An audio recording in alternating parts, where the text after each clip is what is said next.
ગીર સોમનાથમાં સતત ત્રીજા દિવસે મેઘમહેર યથાવત છે। વેરાવળ અને સૂત્રાપાડામાં સિઝનનો સૌથી વધુ વરસાદ નોંધાયો છે। વેરાવળના અનેક વિસ્તારોમાં પાણી ભરાતા જનજીવન પ્રભાવિત થયું છે, તો જિલ્લામાં 24/7 કંટ્રોલ રૂમ શરૂ કરી દેવાયો છે। તંત્ર હાઈ એલર્ટ પર છે। દરિયાકાંઠાના વિસ્તારોમાં લોકોને દરિયાથી દૂર રહેવા માટેની સૂચનાઓ આપવામાં આવી છે। હવામાન વિભાગે પણ જિલ્લામાં રેડ એલર્ટ જાહેર કરવા અને સાથે સાથે લોકોને સાવચેત રહેવા માટેની અપીલ કરી છે।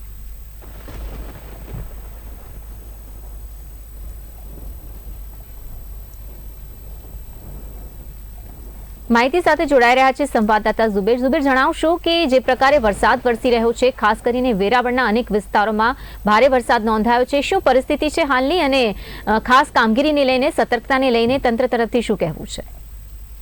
જણાવું કે જે છેલ્લા 24 કલાકથી વરસાદ સતત વરસી રહ્યો છે, આખા જિલ્લામાં વરસી રહ્યો છે, પણ ક્યાંક ઓછું છે ક્યાંક વધારે છે। એમાં વેરાવળ ખાસ કરી હોટસ્પોટ છે। વેરાવળમાં 24 કલાકમાં 20 ઇંચ જેટલો વરસાદ છે। એના કારણે નીચાણવાળા વિસ્તારો જે છે એમાં પાણી ભરાઈ ચૂક્યા છે। ઘરોમાં પાણી જવાની તૈયારી છે। તંત્ર તરફથી કોઈ હાલ યોગ્ય કામગીરી થતી નથી।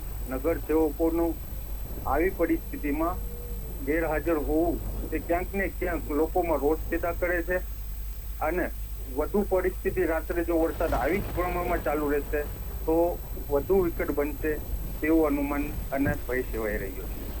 જી ઝુબેર, આભાર માહિતી બદલ। તો પરિસ્થિતિને લઈને ખાસ ધ્યાન આપવામાં આવી રહ્યું છે અને ખાસ કંટ્રોલ રૂમ પણ કાર્યરત થઈ ચૂક્યો છે। લોકોને પણ દરિયાકાંઠે ન જવા માટેની સૂચનાઓ આપવામાં આવી રહી છે। ભારે વરસાદથી જનજીવન પ્રભાવિત બની રહ્યું છે। હવામાન વિભાગ તરફથી પણ જ્યાં આ એલર્ટ આપવામાં આવ્યું છે તેને લઈને પણ ધ્યાન રાખવામાં આવી રહ્યું છે।